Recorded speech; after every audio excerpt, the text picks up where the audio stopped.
गातरङ्गरमणीयजटाकलापं गौरी निरन्तरविभूषितवामभागं नारायणप्रियमनङ्गमदापहारं वाराणसीपुरपतिं भज विश्वनाथम्।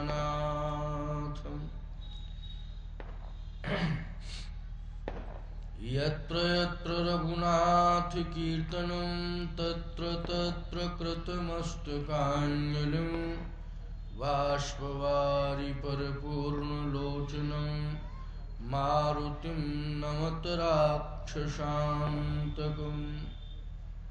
सीतानाथसमारम्भां रामानन्दार्यमध्यमाम् अस्मदाचार्यपर्यन्तां वन्दे गुरुपरम्पराम्।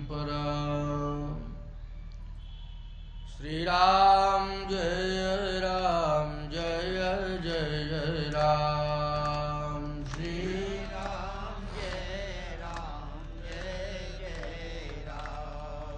ओम श्रीराम जय राम जय जय राम। श्री राम जय राम जय जय राम। श्री राम जय राम जय जय राम। श्री राम जय राम जय जय राम। ओम श्री राम जय राम जय जय राम।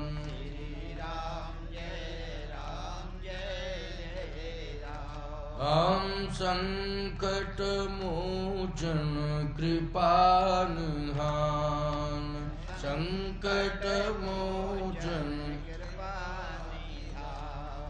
श्री राम जय जय राम। श्री राम हम श्री राम जय जय राम।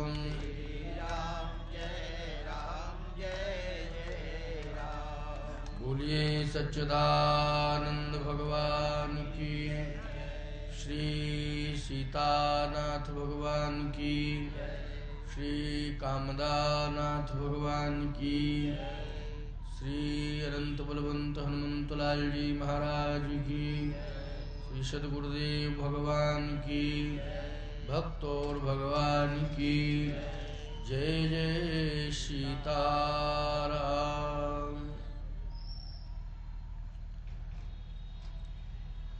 परमाराध्य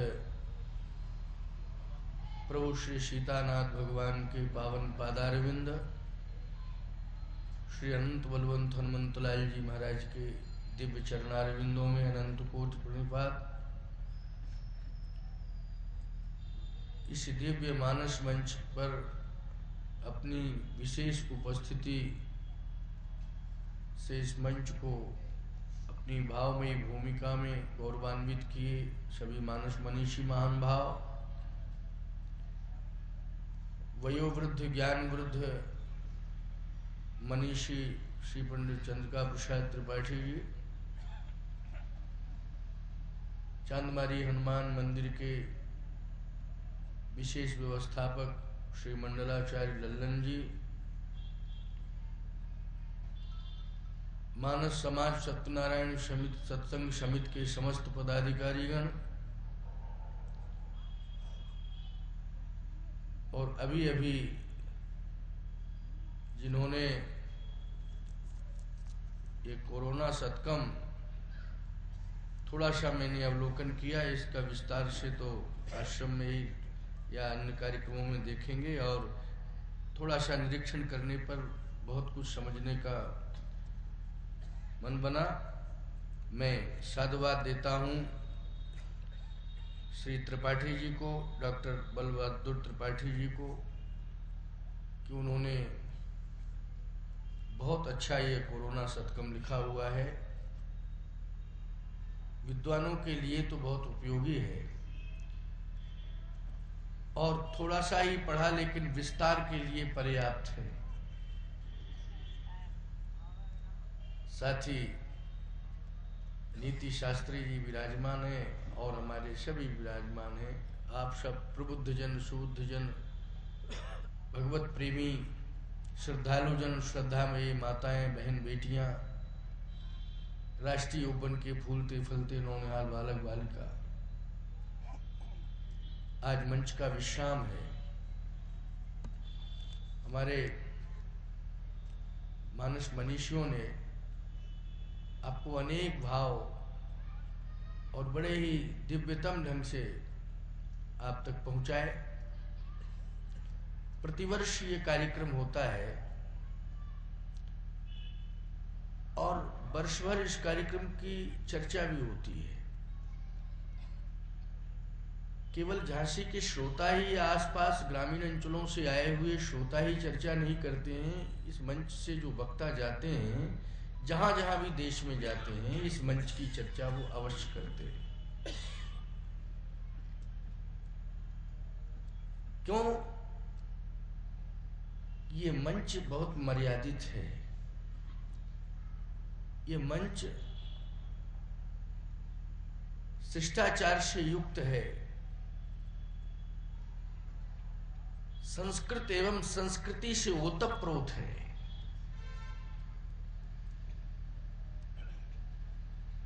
जीवन में संस्कृत के साथ संस्कृति भी होनी चाहिए।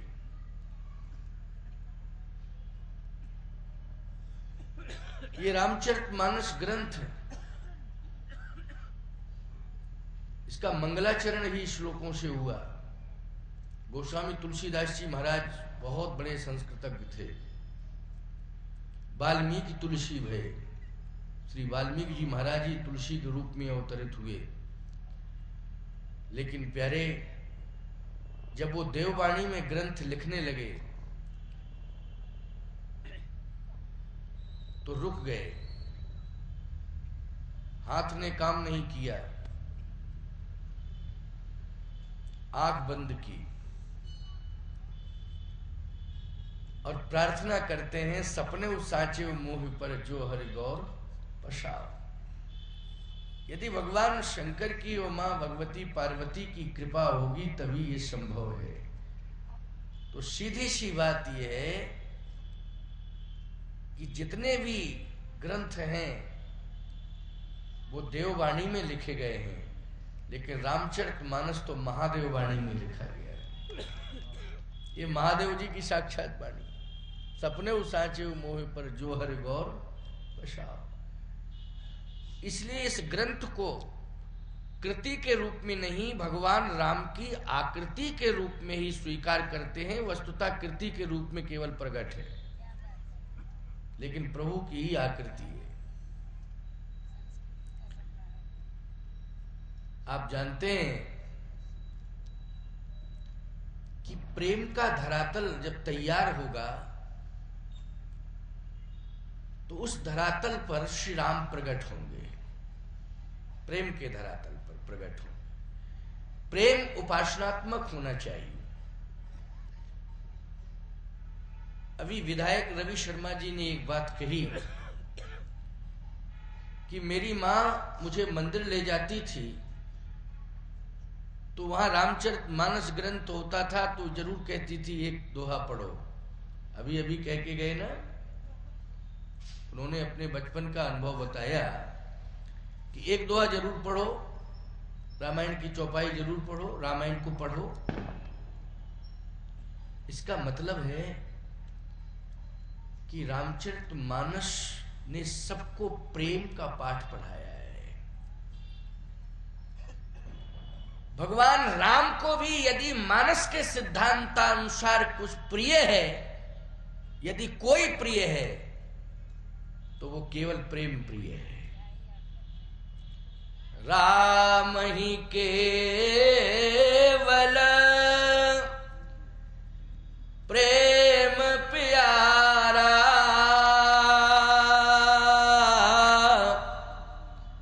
जान ले जो जान निहारा। केवल प्रेम प्यारा। इसका अर्थ है कि आप आपस में सब प्रेम करना सीखें। अगर प्रेम का अभाव होगा तो जगत में कितना भी तुम प्रभाव बना लो अपना, लेकिन जगदीश के यहां कोई प्रभाव आपका नहीं होगा। कतई आपको भगवान स्वीकार नहीं करेंगे, क्योंकि भगवान को तो केवल प्रेम प्यारा है, वो भी प्रेम उपासनात्मक प्रेम। छल वाला प्रेम तो बहुत लोग करते हैं, छल कपट वाला प्रेम तो आजकल बहुत होता है, लेकिन निश्चल प्रेम, निष्कपट प्रेम, निर्मल मन जन सो मोहि पावा, मोह कपट छल छिद्र न भावा। इसलिए निष्कपट प्रेम होना चाहिए। और आप जानते हो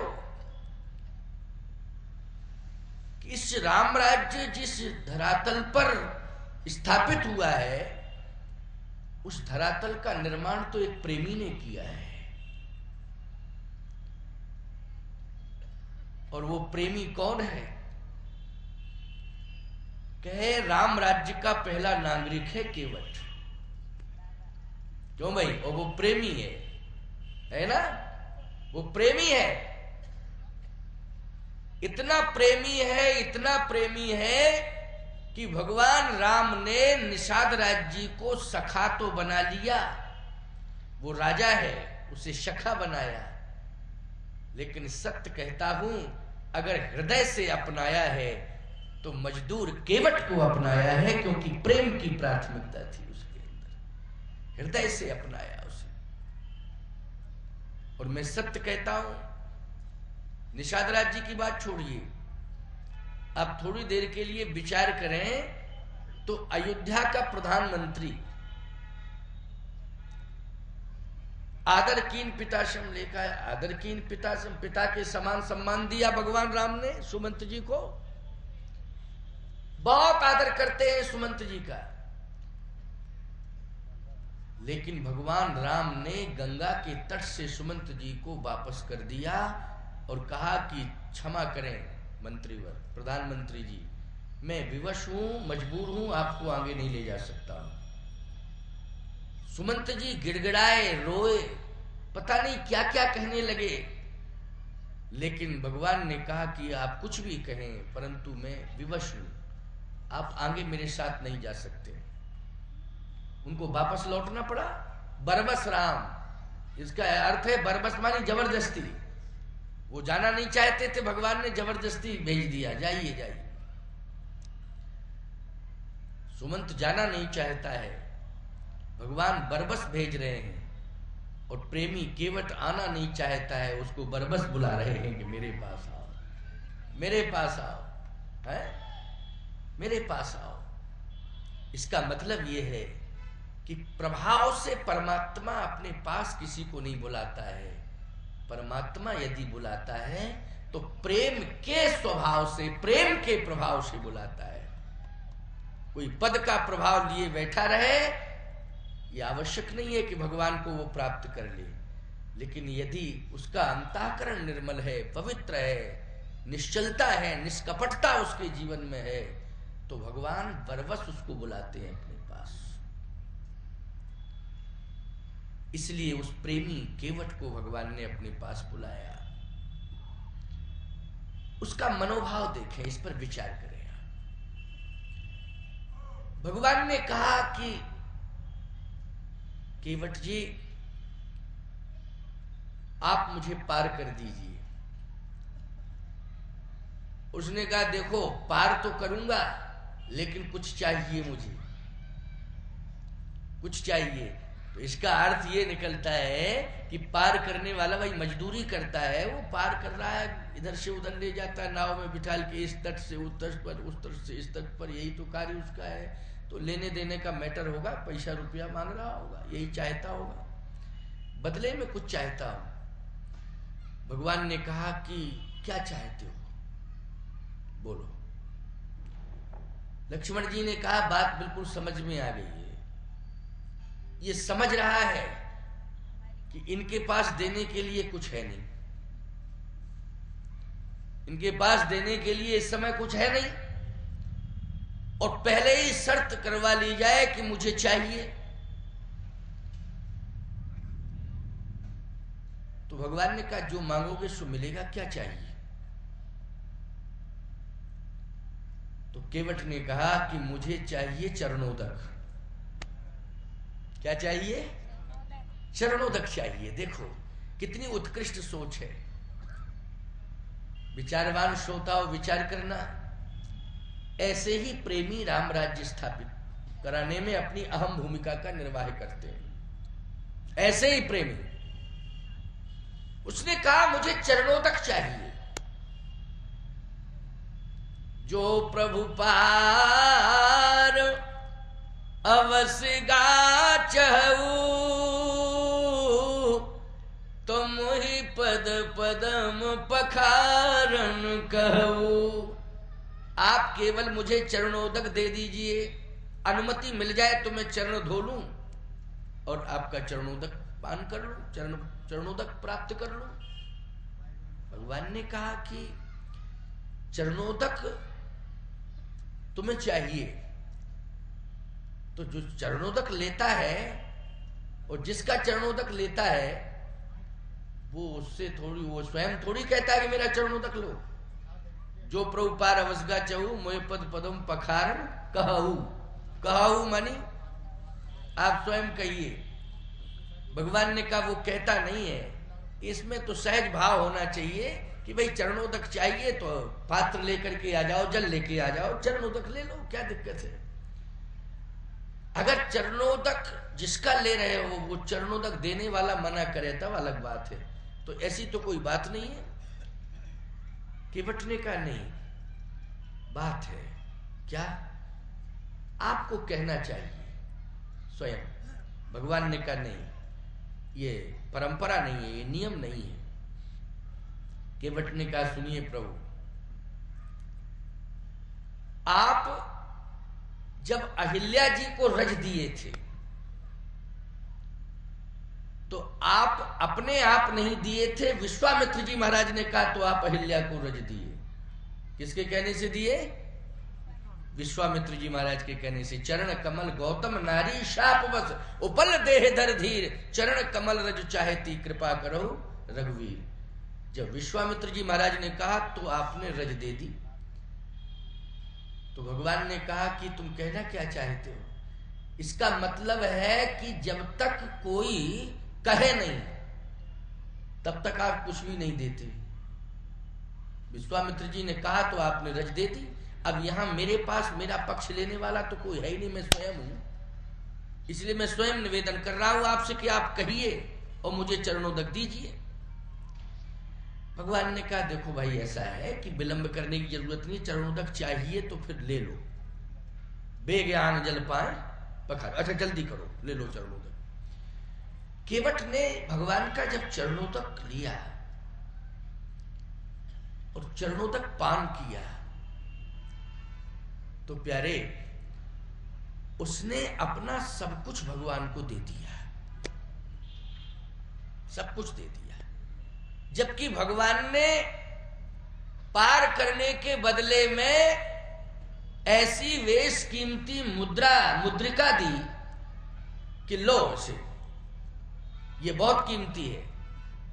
लेकिन वो कहता है कि ये मुद्रिका आप मुझे क्यों दे रहे हैं? भगवान ने कहा ये मजदूरी है तुम्हारी। कहा नहीं नहीं, हम समझ रहे हैं कि आपने ये मुद्रिका किसी से ली है और लेने मैं सामने देख रहा था कि आपने मुद्रिका ली है, वो जानकी जी से ली है, वो जानकी जी ने आपको मुद्रिका दी है। यद्यपि आपने मांगी नहीं, लेकिन आपके मनोभाव को वो समझ गई। क्यों भाई? मनोभाव को समझ गई, क्योंकि उनकी मां ने कहा था पति रुख लख आयुष अनुसरहु, पति का रुख लख लेना, तो रुख देखा इसलिए रुख समझ करके उन्होंने मुद्रिका दी। और आपने वही मुद्रिका हाथ में ली और आप कहने लगे लो इस मुद्रिका। केवट ने कहा ये मुद्रिका जानकी जी की है, और कोई मजदूर मजदूरी में किसी बहन बेटी के आभूषण लेने लगे तो ये धर्म है क्या? ये धर्म नहीं है। मैं मजदूर भले हूं, लेकिन इतना गिरा हुआ इंसान नहीं हूं कि बहन बेटी का आभूषण ही ले लूं मजदूरी में। आपके पास देने के लिए और क्या है इसके अलावा? इसके अलावा और आपके पास है कुछ देने के लिए? ये मुद्रिका तो आभूषण है, और वो भी जानकी जी का। और मैं जानता हूं कि ये मुद्रिका अवधपुर से नहीं प्राप्त हुई है, ये मुद्रिका जनकपुर से प्राप्त हुई है। और जनकपुर से प्राप्त हुई है तो महाराज श्री जनक ने ये मुद्रिका दी है। और किस समय दी थी ये मुद्रिका? जब महाराज जनक ने आपके चरण पखारे थे। बोलो भाई, जानकी जी के अपनी बेटी के अपने दामाद के चरण पखारे तो समय चरण पखारते समय ये मुद्रिका दी थी। अब कल्पना करो, केवट ने कहा हमने भी तो चरण पखारे, चरण तो हमने भी पखारे। महाराज जनक ने चरण पखारे, बस वो राजा हैं, हम मजदूर हैं, हमने भी चरण पखारे। उन्होंने सोने के कठौते में चरण पखारे, हमने काठ के कठौते में चरण पखारे। भाई सोने का जो पात्र था, स्वर्ण पात्र, उस स्वर्ण पात्र में चरण पखारे और हमने जो है कठौते में चरण पखारे, इतना ही अंतर है। वो राजा है, उनके पास स्वर्ण पात्र है, हमारे यहाँ काष्ठ पात्र है, इसलिए इतना ही अंतर है, इससे ज्यादा कोई अंतर नहीं। लेकिन वो चरण पखारने में मुद्रिका दे सकते हैं और मैं चरण पखारने में मुद्रिका ले लूं, ये धर्म नहीं कहता है। भगवान ने कहा तो मैंने तो तुम्हारे नाम पर ये मुद्री ली है, इसलिए तुम लो। तो केवट ने कहा अगर मजदूरी है ये मेरी तो वो आपके पास रहेगी। क्यों? आप मेरे राजा हैं, मैं आपकी प्रजा हूं। देखो ये प्रेम है। आप राजा हैं, मैं आपकी प्रजा हूं। अयोध्या के लोगों ने भले ही आपको राजा ना माना हो, लेकिन मैंने आज से ही आपको राजा मान लिया है। और यदि आपने ये मुद्रिका मुझे मजदूरी के रूप में देने का संकल्प लिया है तो मैं भी प्रार्थना करता हूं कि ये मुद्री आपके पास रहेगी। भगवान ने कहा ये मुद्रिका मैं क्या करूंगा? कहा संकट आया तो मुद्री ने साथ दिया, संकट आया तो मुद्री ने साथ दिया। और आगे हमें विश्वास है, हम जानते इस बात को कि ना जाने कितने संकट आएंगे, क्योंकि अयोध्या से आप चले तो संकट ही संकट आपके सामने, वो आगे भी संकट। और ये इस बात पर आप विश्वास करिए कि गंगा के तट पर ये मुद्री संकट मोचन बनी है, आगे चल करके समुद्र के तट पर भी ये मुद्री संकट मोचन बनेगी। इसलिए हे प्रभु आप इसको अपने पास रखिए। देखो किशोरी जी की मुद्री थी, भगवान के हाथ में आ गई। बोलो आ गई कि नहीं आई? और यही मुद्री लंका गई, जनकपुर से आई अवधपुर, और अवधपुर से आई तो कहां पहुंची? गंगा के तट पर। और गंगा के तट पर लेने देने का भाव आया, लेकिन फिर किशोरी जी के बाद प्रभु राम के हाथ में पहुंची। और जब प्रभु राम के हाथ में पहुंची तो समुद्र के तट पर यही मुद्री भगवान राम ने हनुमान जी को दे दी। बोलो दी। और ये मुद्री लंका में पहुंची, और ये मुद्री हनुमान जी के हाथ में है, और ये मुद्री फिर किशोरी जी के पास पहुंच गई। बोलो पहुंची कि नहीं पहुंची? लेकिन केवट अगर ले लेता तो बोलो ये मुद्री संकट मोचन बनकर के जो साथ दे रही है आज, क्या उस समय ये मुद्री साथ दे पाती? या संकट मोचन स्वयं हनुमान जी महाराज इसको अपना आधार मान रहे हैं। जो संकट मोचन हनुमान जी हैं, को नहीं जानत है जग में कभी संकट मोचन नाम त्यारो, वो संकट मोचन हनुमान जी स्वयं इस मुद्री को अपना आधार मान रहे हैं। प्रभु मुद्रिका मेल मुख माही, और जलदी लांग गयो अचरज नाहीं। बोलो संकट मोचन ने स्वयं इस मुद्री को आधार माना है। इसका अर्थ क्या होगा? यही अर्थ होगा इसका। प्रभु मुद्रिका मेल मुख, वही तो मुद्री है, मुद्री कोई अलग नहीं है। हनुमान जी के जीवन का आधार बन गई। समुद्र पार करने में बहुत बड़ी भूमिका का निर्वाह कर रही है, अहम भूमिका का निर्वाह कर रही है मुद्री, कर रही है ना। जब तक मुदरी को मुख में नहीं रखा तब तक समुद्र पार नहीं किए। कहां किए समुद्र पार? प्रभु मुद्रिका मेल मुख माई तो जलधि लांग गए अचरज नहीं। आश्चर्य करने की जरूरत ही नहीं है मुद्री के प्रभाव से। अरे इस मुद्री में है क्या? कहे राम नाम अंकित अति सुंदर। इस मुद्री में राम नाम अंकित है। भैया एक बात बताएं, माताएं अपने पति के नाम की मुद्री पहनती हैं, पति के नाम की मुद्री। अब भाई यहाँ पहनती कि नहीं पहनती, लेकिन कहीं मैंने सुना था कि माताएं जो है अपने पति के नाम की मुद्री पहन लेती हैं। जो पति का नाम होता है उस अक्षर से वो मुद्री में कुछ बन जाता है, वो पहन लेती हैं। ऐसा मैंने सुना है। अब सही बात हो या गलत हो, क्योंकि मैं तो सब जानता नहीं हूँ ये, लेकिन सुन लेता हूँ तो बता देता हूँ, कह देता हूँ। अच्छा, अब बात मिल गई। अब तो पति पत्नी के नाम का पहनने लगे हैं और पत्नी पति के नाम का। पहले जो है पत्नी पति के नाम का पहनती थी, अब चूंकि पति नहीं। अच्छा, एक और स्थिति बन गई है प्यारे, हम क्या बता रहे हैं आपको। अब तो सुबह सुबह की चाय ही पति पत्नी को देता है बना के।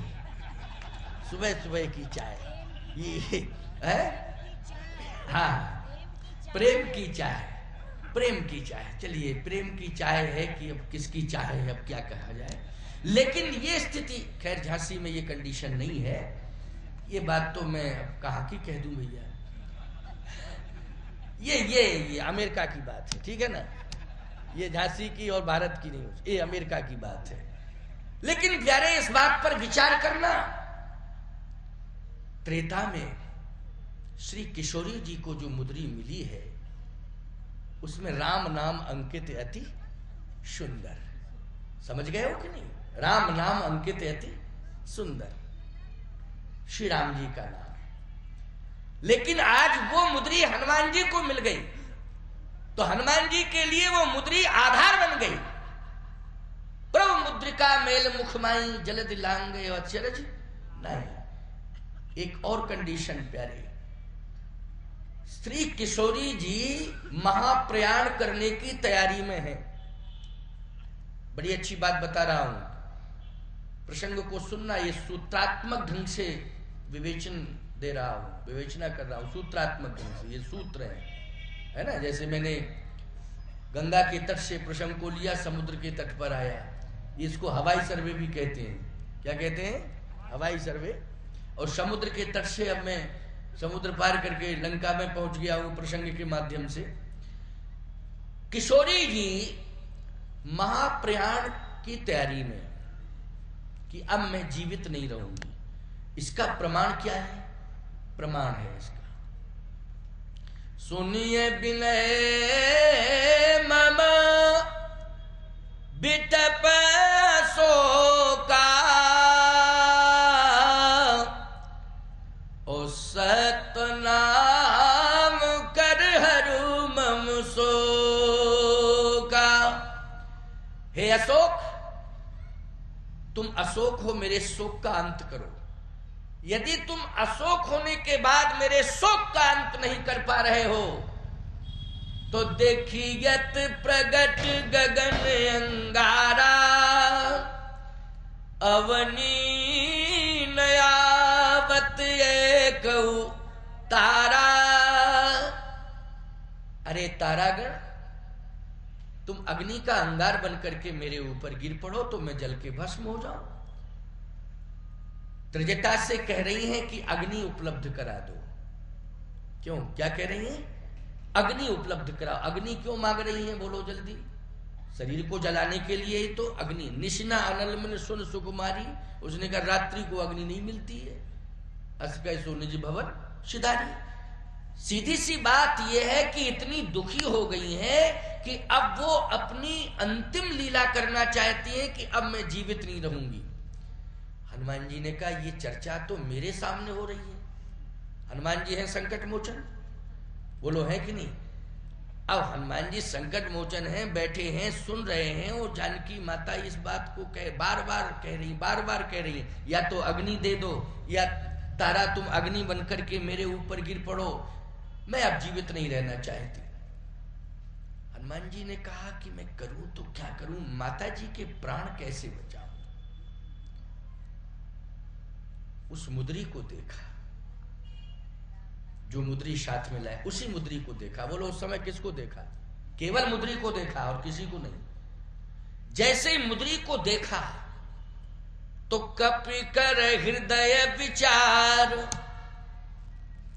कपि कर हृदय विचार, दीन मुद्रिका डार तव, जन अशोक अंगार, लील हरस उठ कर गहू।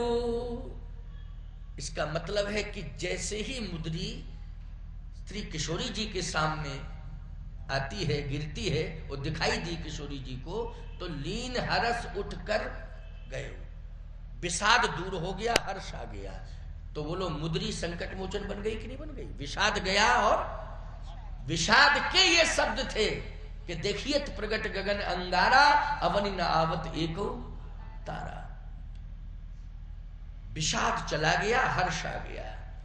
मुद्री जैसे हाथ में आई, चकित चितो मुद्री पहचानी, पहचान ली, ये मुद्री तो वही है जो मेरे पिताजी ने दी थी, ये वही मुद्री है।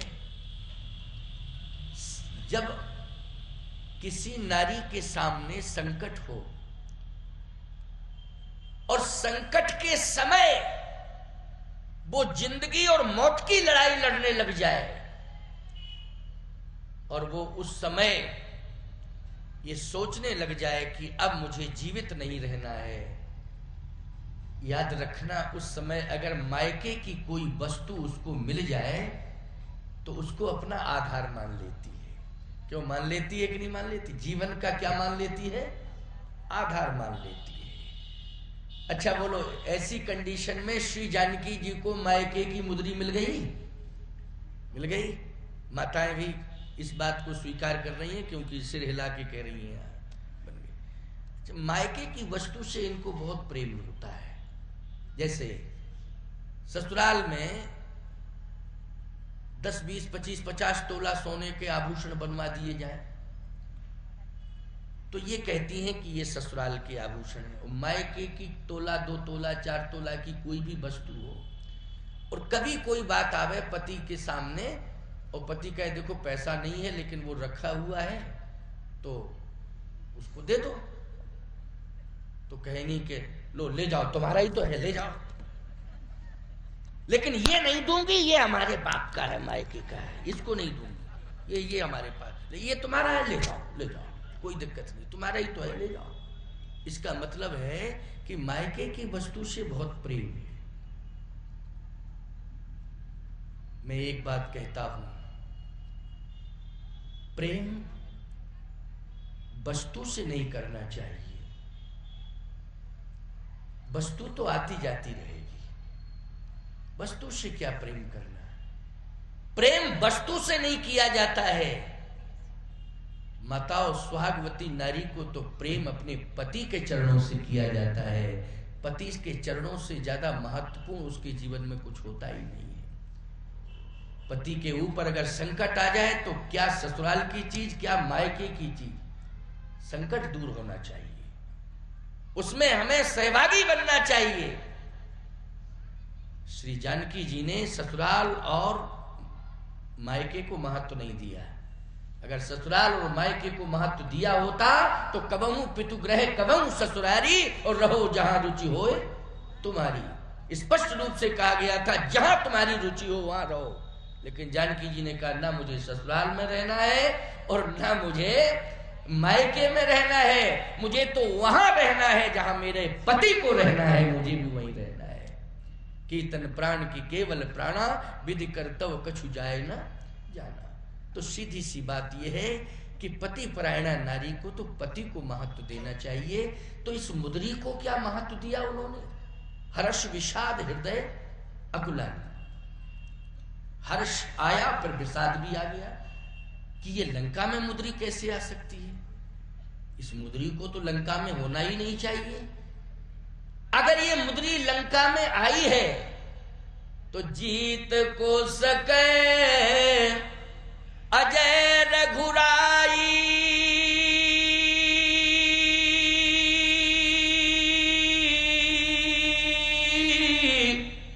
माया ते असि रची नहीं जाई। ये माया से नहीं रची जा सकती है। तो ये मुद्री मेरे स्वामी के पास थी, इसका मतलब है कि उनको किसी ने जीत लिया क्या? नहीं नहीं, ऐसा भी नहीं हो सकता है। अब सीता मन विचार करे नाना, नाना प्रकार के विचार आए सीता जी के मन में। हनुमान जी ने कहा कि अब इसी समय मुझे बोलना चाहिए, अब मौका है। तो मधुर वचन बोले हनुमाना। मधुर वचन कौन है? कथा के द्वारा ही मधुर वचन सीखने को मिलते हैं कि किस तरह से बोलना चाहिए, ये कथा ही सिखाती है। हनुमान जी ने श्री जानकी जी को उस समय कथा सुनाई। क्या सुनाई? कथा। एक बात और बताएं आपको, कथा मिथिला में बहुत अच्छी होती है, क्योंकि महाराज श्री जनक जैसा कथावाचक कौन हो सकता है?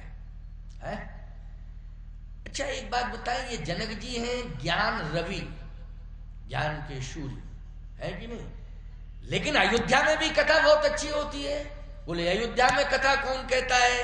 बोले ज्ञान का समुद्र, गुरु विवेक सागर जग जाना और जिन्हें विश्व कर वदर समाना, ये ज्ञान के समुद्र हैं। तो वशिष्ठ जी अयोध्या में कथा कह रहे हैं और जनकपुर में महाराज जनक कथा कह रहे हैं। श्री जानकी जी ने जनकपुर में भी कथा सुनी, अवधपुर में भी कथा सुनी, और इसके बाद उन्होंने चित्रकूट धाम में भी 11.5 साल तक कथा सुनी।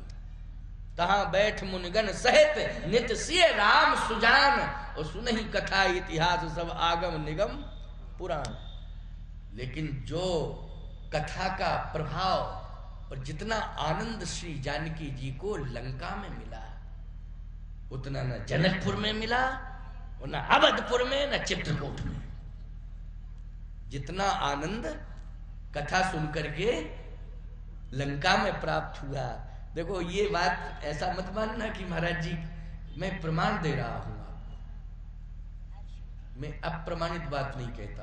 ग्रंथ का आधार है, और ये रामचरितमानस सम्मेलन है, प्रमाण भी मानस से ही मिलना चाहिए। मिलना चाहिए कि नहीं? हम कहते हैं अग्निवेश रामायण में लिखा है, कृतवास रामायण में लिखा है, याज्ञवल्क्य रामायण में लिखा है, भुषुंडी रामायण में लिखा। रामायण सतकोट या पारा, रामचरितमानस में लिखा हुआ है। सीधी सी बात, रामचरितमानस में प्रमाण है। आनंद जितना मिला है राम कथा सुन करके, कथा सुन के वो लंका में। और कथावाचक कौन है?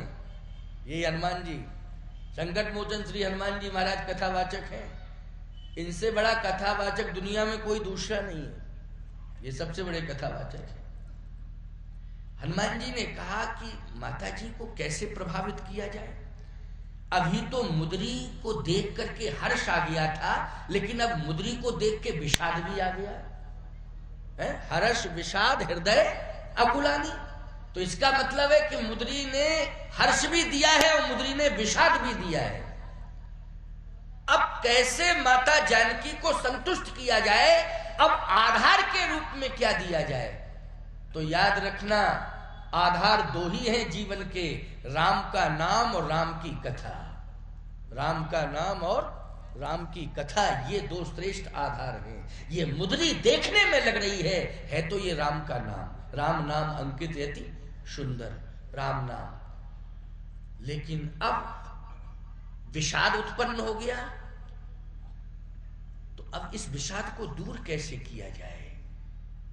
क्योंकि विषाद को दूर करने के लिए मुद्री का सहारा लिया था, लेकिन आज मुद्री को देख करके विषाद आ गया है, तो अब इस विषाद को दूर कैसे किया जाए? तो हनुमान जी सोचने लगे, और सोचने लगे तो कहा एक ही आधार है, रामचंद्र गुण बरलई लागा।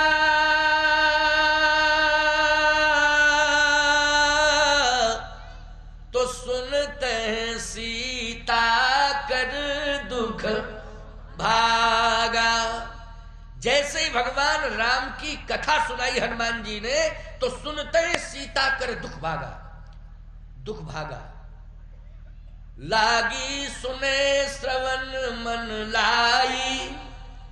अब कथा सुनने में मन लग गया। बोलो भाई, कितना बड़ा संकट था, इतना बड़ा संकट था कि जिंदगी से रूठ गई थी जानकी जी। लेकिन आज कथा ने वो सारी समस्या का समाधान कर दिया, सारा का सारा विषाद दूर हो गया। आज कथा सुन करके हर्ष आ गया और मन लग गया कथा सुनने में, मन लग गया कथा सुनने में। लंका में ऐसी कथा हो रही है, जानकी जी कहती हैं यहां लंका में इतना अच्छा कथावाचक कहां से आ गया। यहां तो सब राक्षस ही राक्षस है, लेकिन यहां कथावाचक कैसे आया? वो आ भी गया तो बच कैसे गया? बचना नहीं चाहिए था, क्योंकि पाकिस्तान में कोई कथावाचक पहुंच जाए तो मंगलाचरण नहीं कर पाएगा। क्यों भाई? मंगलाचरण नहीं कर पाएगा वो पूरा, उसको चांस ही नहीं मिलेगा। लेकिन लंका में जहां कहूं महेश मानस धेनु खरज निशाचर भक्षी, इतनी अच्छी कथा कोई मायावी नहीं कह सकता है। और मायावी कथा में प्रभाव पैदा नहीं कर सकता है। प्रभाव उत्पादकता मायावी कैसे? कथा कह देगा ये अलग बात है, थोड़ी देर के लिए वो आकर्षित कर ले अलग बात है, लेकिन ऐसी कथा कि सुनते ही दुख दूर हो जाए, विषाद दूर हो जाए, हर्ष आ जाए और मन लग जाए कथा सुनने में, निश्चित रूप से कोई महत्वपूर्ण वक्ता है, साधारण नहीं है। लेकिन लंका में आ कैसे गया? सोच ही रही हैं। हनुमान जी सुना रहे। अब जानकी जी ने कहा कि बहुत सुंदर कथा है, ऐसी कथा ना तो मैंने जनकपुर में सुनी, ना अवधपुर में सुनी, ना चित्रकूट में सुनी, ऐसी कथा लंका में सुन रही हूं। बहुत सुंदर कथा है। कथावाचक मैं यही चाह रही हूं कि मेरे सामने आ जाओ। हनुमान जी ने कहा कथा तो सुंदर है, लेकिन सुनाने वाला बंदर है। कथा ही कथा सुंदर है, माता जी सुनाने वाला बंदर है। श्री जानकी जी ने कहा कि मुझे रूप से कुछ लेना देना नहीं है। रूप से क्या लेना देना है? मुझे तो वाणी से मतलब है, वैदुष्य से मतलब है, वक्तव्य से मतलब है। इतना सुंदर वैदुष्य, इतना सुंदर वक्तव्य, इतनी सुंदर शैली आज मेरे सामने। वाल्मीकि जी कहते हैं वक्तृत्व कला विशारद है हनुमान जी महाराज। इतनी सुंदर शैली, इतनी सुंदर श्री राम कथा आज तक किसी ने नहीं सुनाई। जितनी सुंदर राम कथा मैं आज लंका में सुन रही हूं। मेरे सामने प्रकट हो जाओ, प्रकट हो जाओ। हनुमान जी को बहुत अच्छा मौका मिला, माता जी के सामने प्रकट हो गए। जैसे प्रकट हुए, जानकी जी पूछ रही हैं कथा आप ही सुना रहे थे? हनुमान जी ने कहा मैं ही सुना रहा था। इतनी सुंदर कथा किस गुरु ने तुम्हें सुनाई है, किसने सिखाई है? इस कथा का ज्ञान किसने दिया है? ऐसी सुंदर कथा तो आज तक किसी ने सुनाई ही नहीं। ये कथा तुम्हें कहां से सुनने को मिल गई?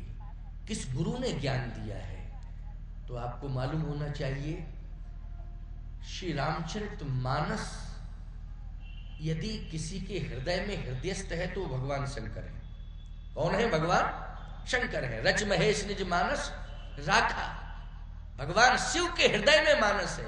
और शिव जी ने किसी से सुना नहीं है, उन्होंने तो आंखों से जो देखा है वही हृदयस्थ किया है।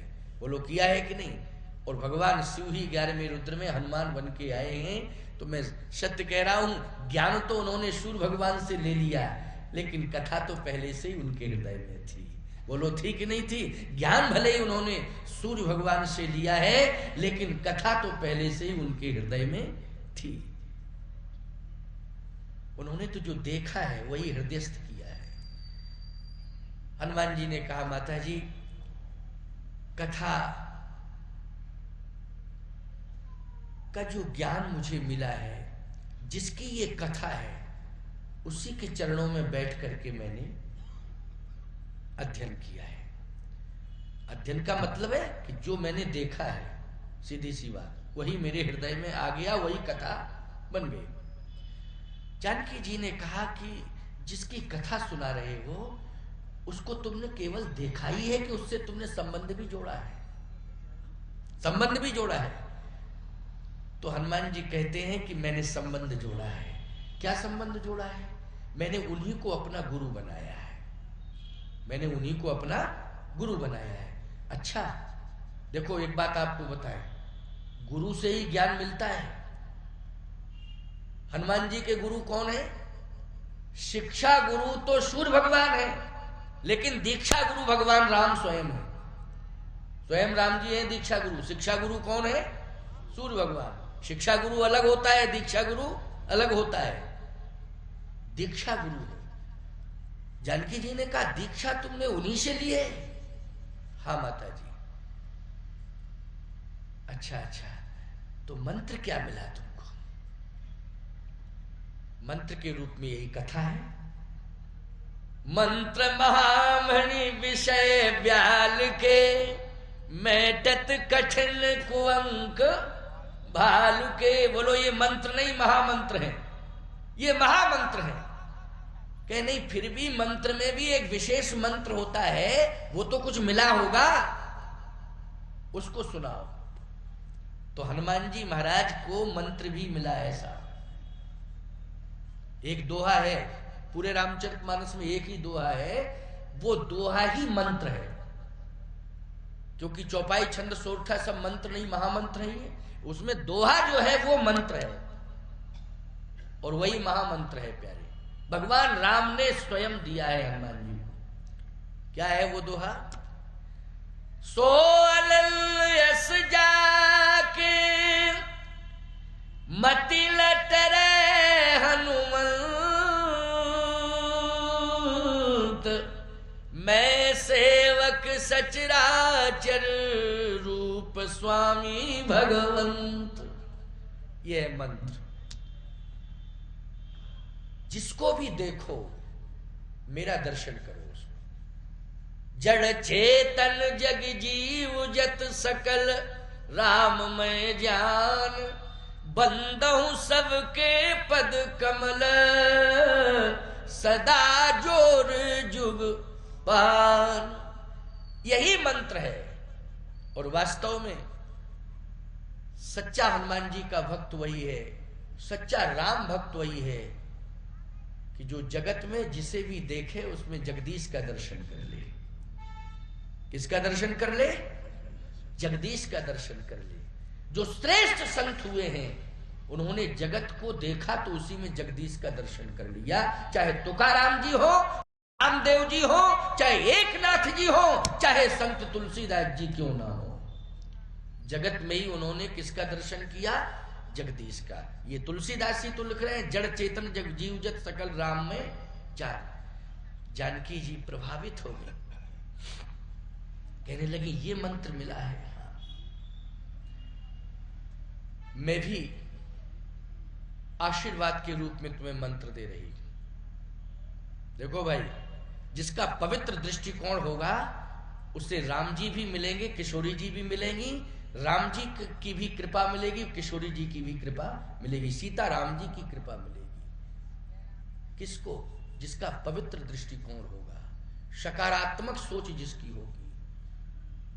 आज जानकी जी ने भी कहा कि हम प्रभावित हैं, मैं भी आशीर्वाद दे रही हूं।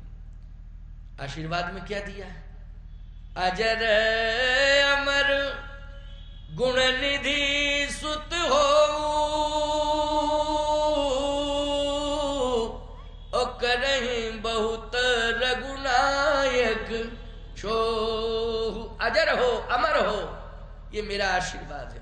गुण निधि, गुण निधान, गुणों के समुद्र। अब बोलो, इतना बड़ा आशीर्वाद मिला कि नहीं मिला? अब आप कल्पना करिए हनुमान जी वक्ता हैं और जानकी जी श्रोता हैं।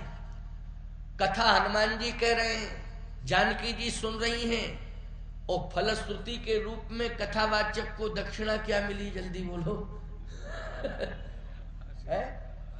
आशीर्वाद। क्या बढ़िया अद्वितीय भाव, ये क्या बढ़िया समर्पण श्री हनुमान जी का। लेकिन एक बात आपको और बता दें, दीक्षा पहले होनी चाहिए कि परीक्षा पहले होनी चाहिए, इस पर विचार करना है। हाँ, परीक्षा पहले, इसके बाद दीक्षा। लेकिन रामचरितमानस में हनुमान जी की दीक्षा में पहले दीक्षा हुई, बाद में परीक्षा हुई। यहां पर यह अंतर है। वैसे नियम तो यह है कि पहले परीक्षा होनी चाहिए, इसके बाद दीक्षा होनी चाहिए। लेकिन यहां हनुमान जी के प्रसंग में, यहां हनुमान जी की जो दीक्षा हुई है, पहले दीक्षा और बाद में परीक्षा। प्रमाण है, भगवान ने लंका में ही परीक्षा ली है। दीक्षा तो दी है किष्किंधा में, लेकिन परीक्षा कहां ली है? लंका में। अच्छा भैया, प्रवसन पर्वत पर, ऋषमुख पर्वत पर दीक्षा हुई है, और त्रिकूट पर्वत पर परीक्षा हुई है। त्रिकूट पर्वत, त्रिकूट मानी गिर त्रिकूट, ऊपर वस लंका, तहरे रावण सहज अशंका। त्रिकूट पर्वत पर परीक्षा हुई।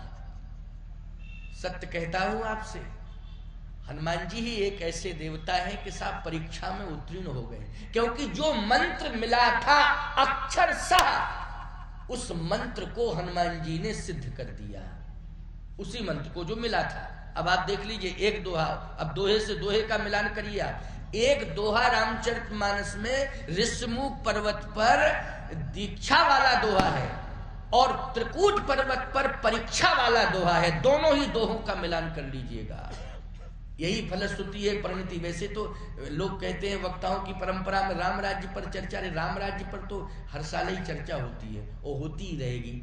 और मैं एक बात कहता हूं कि राम राज्य के लिए तो पहले प्रेम के धरातल का निर्माण करो, उसी पर राम राज्य स्थापित हो जाएगा। और जब तक प्रेम नहीं आएगा, और प्रेम का पवित्र दृष्टिकोण जब होगा तो उपासनात्मक प्रेम होगा, और उपासनात्मक प्रेम होगा तो उस पर राम राज्य निश्चित रूप से स्थापित होगा, इसमें कहीं संदेह की बात नहीं है। लेकिन आप देखें मानस का ये दोहा जो किष्किंधा कांड का है, इसमें दीक्षा है जो ऋषमुख पर्वत पर, और वहां त्रिकूट पर्वत पर जो दूसरा दोहा है, इसमें परीक्षा है। और दोनों दोहों का मिलान करिए आप। भगवान ने परीक्षा ली, परीक्षा ली तो परीक्षा में देखिए, यहां किशोरी जी की कृपा मिल गई, आशीर्वाद मिल गया है हनुमान जी को। लेकिन फिर भी भगवान के मन में ऐसा लगा है कि मैं परीक्षा ले लूं। तो परीक्षा जब ली तो भगवान ने हनुमान जी को देखा है, हनुमान जी से, लेकिन कहा नहीं, कहा तो सुग्रीव से। किससे कहा? सुग्रीव से। भगवान कहते हैं, प्रभु कह ससि मह मेचकताई। ये मेचकता, ये काला काला धब्बा क्या है चंद्रमा में? अब सुग्रीव ने तुरंत भगवान की ओर देखा, तो भगवान ने कहा, देखो सुग्रीव जी, आपसे ही मैं नहीं पूछ रहा हूं, कहो का निज निज मति भाई, अपना अपना मत सब बताएंगे, लेकिन पहले आप ही बताओ अपना मत, आपका मत क्या है। चलो निज निज मत सबसे पूछेंगे, लेकिन पहले आप ही अपना मत बताओ, आपका मत क्या है। सुग्रीव ने कहा, महाराज मेरा मत तो यही है कि इसमें जमीन की परछाई है, जमीन की परछाई। कहा सुग्रीव सुनहु रघुराई, और ससि मह प्रगट भूमि की छाई। चंद्रमा में जमीन की छाया है। कल्पना करिए आप, चंद्रमा तक जमीन की छाया पहुंच सकती है क्या? बोलो। आपने ऐसे कहा नहीं, चंद्रमा पर कैसे जमीन की छाया पहुंचेगी? लेकिन सुग्रीव कह रहा है कि जमीन की छाया है। अच्छा, सुग्रीव ये क्यों बोल रहा है कि जमीन की छाया है? क्योंकि सुग्रीव को जमीन जायदाद ही दिखाई दे रही, जहां देखता है उसे जमीन ही जायदाद दिखाई देती है। यहां भी जमीन, यहां भी जमीन, यहां भी जमीन, रात दिन उसको जमीन जायदाद दिखाई देती है। क्योंकि बड़े भाई बाली के वध के बाद इसे जमीन जायदाद का अधिकार मिला, इसलिए इसको चंद्रमा में भी जमीन दिखाई दे रही है। भगवान ने कहा कि चंद्रमा में, अच्छा अंगद ये बताओ तुम्हारे चाचा जी जो कह रहे हैं वो सत्य है क्या? अंगद जी बोले महाराज हमारे चाचा जी सफेद झूठ बोल रहे हैं।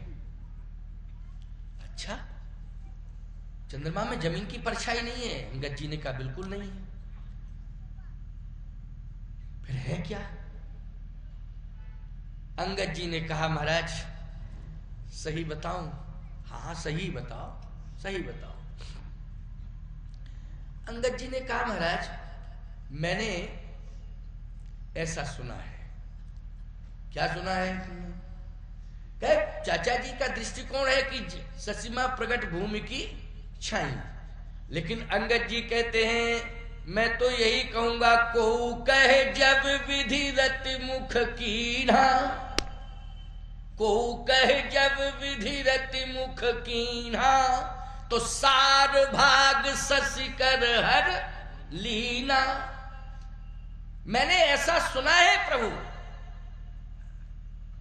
कि चंद्रमा में सुंदरता है। हाँ है, लेकिन ब्रह्मा जी को एक बार चंद्रमा से सुंदरता लेने की जरूरत पड़ गई। भगवान ने कहा जरूरत पड़ गई ब्रह्मा को? हाँ कब? पहले ब्रह्मा ने कामदेव का निर्माण किया तो जितनी सुंदरता थी वो संपूर्ण सुंदरता के खजाने से निकाल करके ब्रह्मा ने कामदेव को दे दी। लेकिन जब उसकी पत्नी रति का निर्माण करने लगा ब्रह्मा, तो अब ब्रह्मा ने सोचा कि सुंदरता जितनी थी वो सारी सुंदरता निकाल के तो मैंने कामदेव को दे दी, अब पत्नी रति का निर्माण करूं तो ये भी सुंदर होनी चाहिए। तो उस समय तत्काल में सुंदरता थी नहीं, खजाना खाली था। तो ब्रह्मा जी ने चंद्रमा से कहा कि थोड़ी सी सुंदरता दे दो, उधार दे दो, फिर हम वापस कर देंगे, क्योंकि मुझे सुंदरता की जरूरत है। लेकिन जैसे ही मांगी सुंदरता तो चंद्रमा देने को तैयार नहीं हुआ तैयार। तो ब्रह्मा जी ने फिर जबरदस्ती चंद्रमा की सुंदरता छीन के रति को दे दी। भगवान समझ गए। भगवान का अच्छा बैठो, सुन ली तुम्हारी बात। अगर भगवान ऐसा कह देते कि अंगद ऐसा क्यों, ब्रह्मा ने चंद्रमा की सुंदरता छीन के रति को क्यों दी, तो अंगद जी कह सकते थे ऐसा यूं कि जैसे आपने मेरा अधिकार छीन के चाचा सुग्रीव को दे दिया है, वैसे ही ब्रह्मा ने चंद्रमा की सुंदरता छीन के रति को दे दी। भगवान ने कहा अच्छा बैठो। प्यारे विभीषण जी बैठे हुए, अपना अपना दृष्टिकोण है, बोलो है कि नहीं? क्योंकि बाली के मरने के बाद बाली की संपत्ति का अधिकार किसे मिलना चाहिए था? पिता के मरने के बाद पिता की संपत्ति किसको मिलती है? पुत्र को मिलती है कि भाई को मिलती है? लेकिन बाली का राज्य, बाली की संपत्ति किसको मिली? सुग्रीव को। अंगद को तो युवराज बनाया गया ना युवराज। लेकिन प्यारे विभीषण जी लंका से आए हैं, जरा इनका दृष्टिकोण देखें क्या है, क्योंकि अपना अपना दृष्टिकोण है। भगवान ने कहा कि आप संत हैं, आपसे ही मैं पूछ रहा हूं, कहो काहे निज निज मति। भाई अपना अपना मत है, इसलिए आप अपना मत बताओ। अंगद का भी मत मैंने सुन लिया, सुग्रीव का भी मत मैंने सुन लिया, आपका क्या मत है?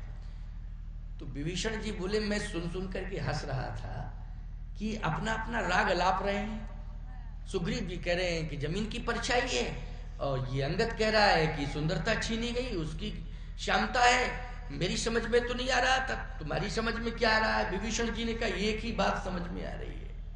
क्या? मारे उड़ा ससही कहे कोई, और मह परी श्यामता सोई। विभीषण जी ने कहा महाराज चंद्रमा की छाती पर अभी राहु ने लात मारी है, और अभी ताजी ताजी लात मारी है, बड़ी जोर से मारी लात, उसी का ये धब्बा पड़ गया है। धब्बा जब ज्यादा जोर से किसी चीज पर प्रहार करिए, आप किसी के ऊपर करेंगे तो नीला नीला धब्बा आ जाता है कि नहीं आ जाता है?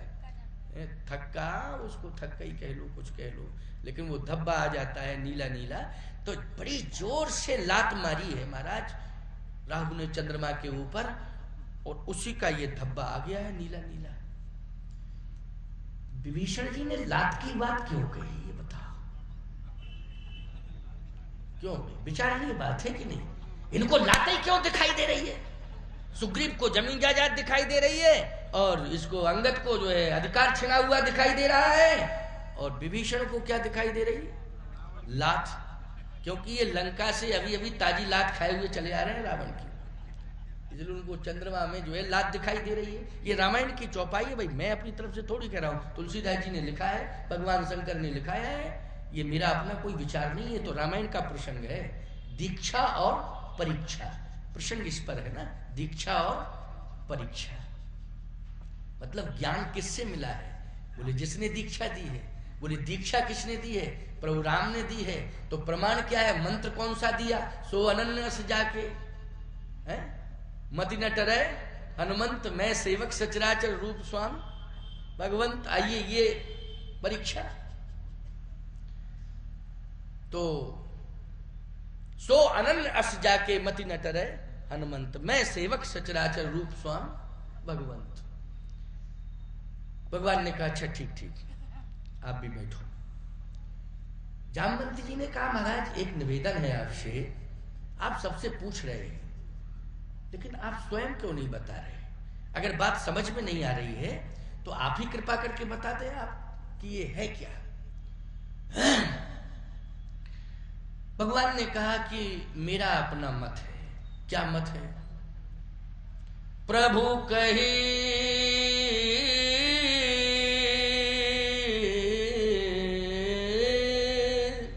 प्रभु कहे, भगवान कह रहे प्रभु कही गरल बंधु। क्यों भाई? प्रभु कहे गरल बंधु ससिकेरा अत प्रिय निज उर दीन बसेरा। प्रभु कहे गरल बंधु ससिकेरा।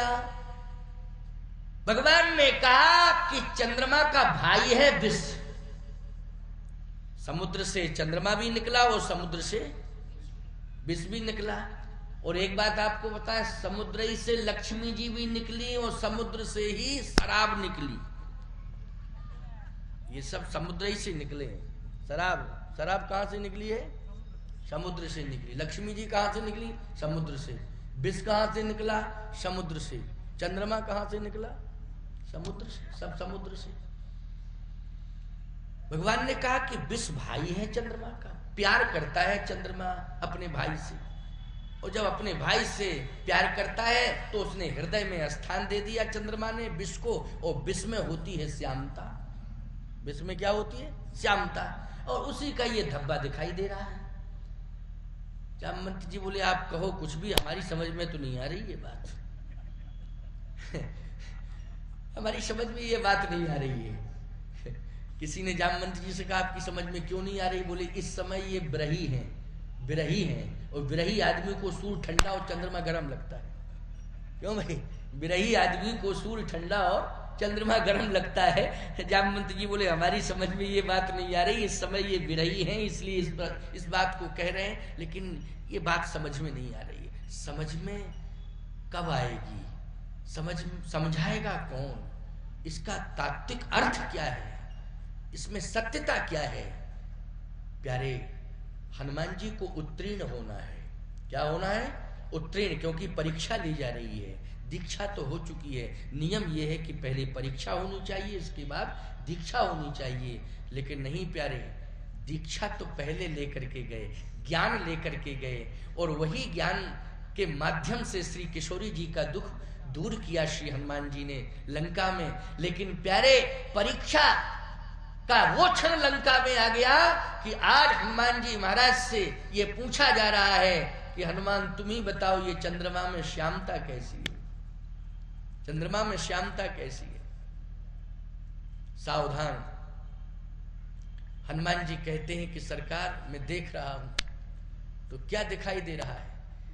मुझे ये दिखाई दे रहा है, पहली बात तो ये कि चंद्रमा समुद्र से भले ही निकला हो, लेकिन चंद्रमा आपका दास है। समुद्र से निकला ये अलग बात है, लेकिन चंद्रमा क्या है? आपका दास है। आप स्वीकार करते हैं कि नहीं? भगवान ने कहा ये तो पक्की बात है कि चंद्रमा मेरा दास है। अच्छा प्रभु, जब चंद्रमा आपका दास है तो जितने भी आपके दास हैं उन दासों के हृदय में आपका वास है कि नहीं? भगवान बोले हाँ, ये भी सत्य है। उन दासों, जो हमारे दास हैं, उन दासों के हृदय में मेरा वास है। तो हनुमान जी ने कहा कि मैं देख रहा हूं और दर्शन भी कर रहा हूं। क्या? देखो, सो अनन्यस जाके मति नट रे हनुमंत, मैं सेवक सचराचर रूप स्वामी भगवंत। जिसे भी जगत में देखो उसमें मेरा दर्शन कर लो, मेरा दर्शन कर लो। जड़ चेतन जग जीव जत सकल राम में जान, बंदो सबके पद कमल सदा जोर जुग पान। मेरा दर्शन करो। और बोलो, हनुमान जी ने चंद्रमा में किसका दर्शन किया है? कहे हनुमंत सुनहु प्रभु, ये परीक्षा है, यही दोहा आया। कहे हनुमंत सुनहु प्रभु, ससी तुम्हार प्रिय दास, ओ तो मूरत विधुर बसत, सोई श्याम का भास। मैं दर्शन कर रहा हूं, चंद्रमा आपका दास है और आप अपने भक्तों के हृदय में निवास करते हैं। इसलिए प्रभु, चंद्रमा के हृदय में आपकी श्यामली श्यामली मूरत बैठी हुई है, मैं उसी का दर्शन कर रहा हूं। बोलिए भक्त वत्सल भगवान की। आज हनुमान जी को चंद्रमा के हृदय में किसका दर्शन हुआ? प्रभु राम का दर्शन हुआ। बोलो, हनुमान जी परीक्षा में उत्तीर्ण हो गए कि नहीं हो गए? इसलिए कहता हूं कि दृष्टि का महत्व नहीं है, दृष्टिकोण का महत्व है। समझ रहे हो ना? दृष्टि तो सबको मिलती, पापियों को भी दृष्टि मिलती है। संसार में जितने पापी तुमको दिखाई दे रहे हैं या जिनको तुम पापी मानते हो, जो पाप करने वाले, वो अंधे हैं क्या? उनको दिखाई दे रहा है। दृष्टि जिसके पास है, ये नहीं कहा जा सकता है कि ये पुण्यात्मा ही है, वो पापात्मा भी हो सकता है। पुण्यात्मा के पास भी दृष्टि है और पापात्मा के पास भी दृष्टि है, दोनों के पास दृष्टि है। लेकिन याद रखना, अंतर क्या है? जितने पापात्मा हैं उनके पास दृष्टि तो है, लेकिन पवित्र दृष्टिकोण नहीं है। लेकिन जो पुण्यात्मा होते हैं उनके पास दृष्टि भी होती है और पवित्र दृष्टिकोण भी होता है। इसलिए दोनों का महत्व है उनके जीवन में। तो दृष्टि प्राप्त कर लेना ही बहुत महत्वपूर्ण नहीं है, पवित्र दृष्टिकोण प्राप्त कर लेना ये अति महत्वपूर्ण है। इसलिए हनुमान जी महाराज ने इस बात का संदेश दिया पूरे समाज को कि पवित्र दृष्टिकोण अपनाओ। जननी सब जानो पर नारी, धन पराओ विषते विष भारी। उनके गुरुदेव ने यही सिखाया है। हनुमान जी के गुरुदेव का सूत्र ये है, जननी सब जानो पर नारी, धन पराओ विषते विष भारी। यही पवित्र दृष्टिकोण होना चाहिए। भाई के हक को नहीं छीनना चाहिए, भाई के हक को नहीं छीनना चाहिए, दूसरे की संपत्ति को नहीं छीनना चाहिए, दूसरे का अपमान नहीं करना चाहिए, अपने से बड़ों का अपमान नहीं करना चाहिए। बन सके तो सम्मान दो, और इतना सम्मान दो, इतना सम्मान दो कि उसमें यह भी विचार मत करो कि मुझसे छोटा है, ये सम्मान के लायक नहीं है। यह कहना सबन कहो माथा, हर्ष चले हुए धर रघुनाथा। सबको प्रणाम किया था हनुमान जी ने। बोलो, किया था ना? यही पवित्र दृष्टिकोण है। एक बात और सुन लो। अब लंका से चलिए, त्रिकूट पर्वत से अब मणि पर्वत पर आ जाइए। मणि पर्वत अयोध्या। मणि पर्वत कहाँ है? अयोध्या में। समझ रहे हो ना? चित्रकूट में कामदगिरि पर्वत है और किष्किंधा में प्रवसन पर्वत, ऋषिमुख पर्वत है, और लंका में त्रिकूट पर्वत है, और अयोध्या में मणि पर्वत है। पर्वतों में केवल एक मणि पर्वत। अब मणि पर्वत पर आइए। मणियों का ढेर लगा है। मणि पर्वत का अर्थ है मणियों का ढेर लगा है साहब। मणियों का ढेर भरत जी ने देखा अयोध्या में, मणियों का ढेर राम जी ने भी देखा अयोध्या में। खजाना देखा तो इतना भरा पड़ा है खजाना कि अवध राजसुर राज सिंहाही और दशरथ धन लख धनद लजाही। देवराज इंद्र और कुबेर ये सब लज्जित हो रहे हैं अयोध्या के खजाने को देखकर। और मणियां तो इतनी है कि पर्वत ही बन गया मणियों का साथ, मणि पर्वत इतना। लेकिन मैं आपसे पूछना चाहता हूं, दृष्टिकोण संपत्ति के प्रति है? नहीं, ना भरत का दृष्टिकोण भाइयों में, ना राम जी का दृष्टिकोण, ना शत्रुघ्न जी का, ना लक्ष्मण जी का। इन सब में आपस में प्रेम है। क्या है? प्रेम। संपत्ति पर आकर्षण नहीं है, प्रेम पर आकर्षण है। जन्मे एक संग सब भाई, भोजन शयन केल लड़काई। सब में प्रेम है। इतना प्रेम है कि संपत्ति छोड़ी, खजाना छोड़ा, देखा ही नहीं। भरत को देखा तो हृदय से लगा लिया। भगवान राम ने क्या किया? संपत्ति को नहीं देखा, खजाने को नहीं देखा, मणियों के पर्वत को नहीं देखा, भरत भाई को देखा और हृदय से लगा लिया। भरत जी को जब हृदय से लगाया तो भगवान का हाथ भरत के मस्तक पर आ गया। इधर गुरुदेव कह रहे थे कि राज्याभिषेक की तैयारी चल रही है, मुहूर्त है, सिंहासन पर बैठो। लेकिन भगवान राम तो अपने भाई को हृदय से लगाए हुए थे। हाथ जब मस्तक पर गया तो भगवान ने कहा कि भरत, तुम्हारी जटाएं देख रहा हूं आज मैं। जब अयोध्या से गया था तो मैंने तुम्हारे घुंघराले केस देखे। चित्रकूट जब तुम मुझसे मिलने आए तो उस समय तुम्हारे घुंघराले केस देखे मैंने। लेकिन जब मैं लंका से वापस आया तो तुम्हारे घुंघराले केस गायब हो गए, ये केस जटाओं में बदल गए। भरत जी ने कहा, हाँ, इसका मतलब है कि किसी ने तुम्हारा श्रृंगार नहीं किया। श्रृंगार करता कौन? एक बात आपको बताएं, अगर राजा होता है तो राजा का श्रृंगार राजा के सेवक करते हैं। कौन करता है राजा का श्रृंगार? राजा के सेवक करते हैं। इसका मतलब है कि अयोध्या के सेवकों ने तुम्हें राजा नहीं माना। अगर राजा माना होता तो तुम्हारा श्रृंगार अवश्य किया होता। सेवकों को बुलाओ। मैं ऐसे सेवकों का बहिष्कार करता हूं, सेवा से उन्हें दूर करना चाहता हूं, क्योंकि उन्होंने ठीक से निर्वाहन नहीं किया है। अगर भरत को राजा माना होता तो श्रृंगार किया होता। सेवक हाथ जोड़ करके खड़े हो गए। कहा, हे प्रभु, आप पूछ लीजिए भरत जी से, हम बार बार आते थे लेकिन भरत जी सेवा स्वीकार नहीं करते थे। भरत जी सेवा स्वीकार नहीं करते थे। क्यों भरत, तुम सेवा स्वीकार क्यों नहीं करते थे? कारण क्या है? और तुमने सेवा स्वीकार नहीं की इसलिए तुम्हारे ये केस, ये घुंघराले केस जो है जटा में बदल गए। भरत जी ने कहा, हे प्रभु, ये केस नहीं है, फिर क्या है? ये उलझे हुए जो केस आपको दिखाई दे रहे हैं, ये केस नहीं है। ये क्या है? ये भरत के जीवन की समस्याएं हैं जो उलझी हुई। क्या है? समस्याएं हैं। सुनते जाना जरा इस बात को। अंतिम बात कह रहा हूं क्योंकि आज टाइम बहुत हो गया है और 10:15 तो बज ही गए हैं। परंतु आप लोग बिल्कुल बैठे हो, मन को एकाग्र किए बैठे हो और मैं सूत्रात्मक ढंग से बोल भी रहा हूं। अलग अलग विषयों पर, प्रसंग तो रामचरितमानस पर ही आधारित है, लेकिन अलग अलग तरीके से प्रस्तुति हो रही है। परंतु ये भी उत्तरकांड से संबंधित बात है और इसको कह करके विश्रामित कर दूं। हमारे त्रिपाठी जी ने कहा था थोड़ी सी चर्चा आप राज्याभिषेक पर कर दीजिएगा, क्योंकि अन्य विद्वानों ने विस्तार से चर्चा कर दी है। तो कोई बात नहीं, वो तो होती है, सब अपने अपने ढंग से अपनी अपनी चर्चा करते हैं। परंतु यहां भरत जी ने कहा ये समस्याएं उलझी हुई है। भगवान ने कहा तो समस्याएं अगर उलझी होती हैं और राजा के जीवन में समस्याएं उलझ जाए तो मंत्री उसको सुलझाते हैं, सहयोगी होते हैं ना मंत्री। तो इन मंत्रियों ने, ये बड़े बड़े मंत्री अयोध्या में हैं, इन्होंने समस्याएं क्यों नहीं सुलझाई? मंत्रियों ने कहा कि कभी वाणी से भरत ने अपनी समस्या व्यक्त नहीं की, तो जब व्यक्त नहीं करोगे तो समस्या सुलझाई कैसे जाएगी?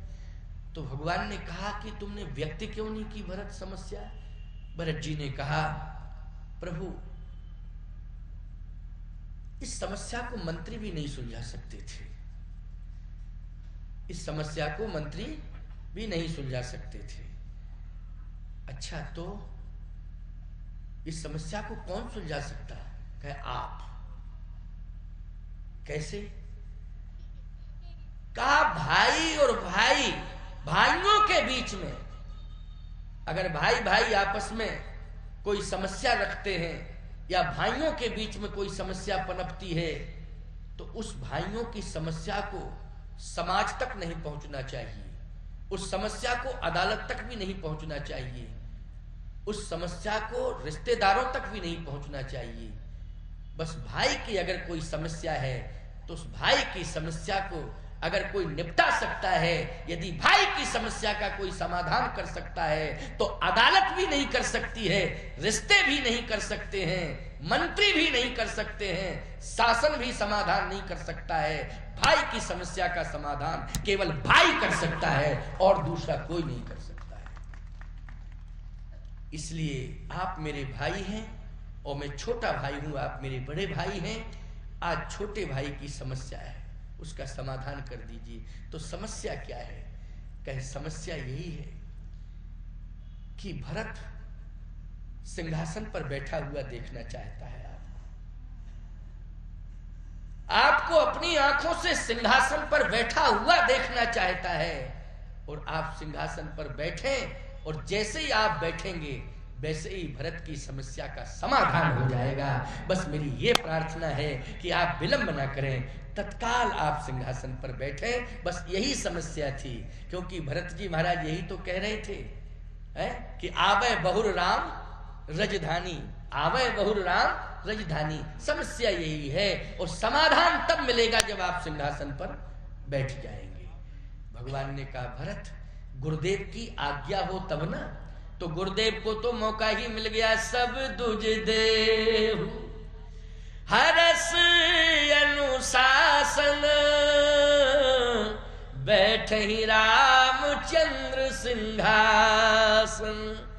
जैसे ही वशिष्ठ जी महाराज ने वैदिक ब्राह्मणों से कहा, तुरंत स्वस्ति वाचन शुरू हुआ। साफ स्वस्ति वाचन होने लगा। भरत जी महाराज भगवान श्री राम को प्रणाम कर रहे हैं। गुरुदेव आदेश दे रहे हैं, हे राम भद्रजू सिंहासन पर बैठो।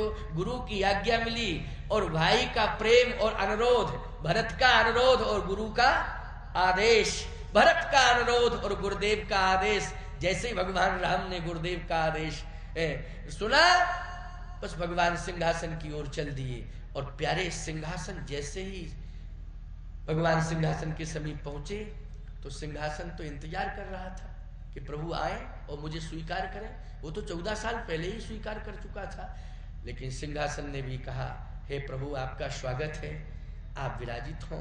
भगवान राम गुरुदेव की आज्ञा से सिंहासन पर बैठे। बैठते ही एक बात आपको बताएं, राम राज्य की विशेषता क्या है?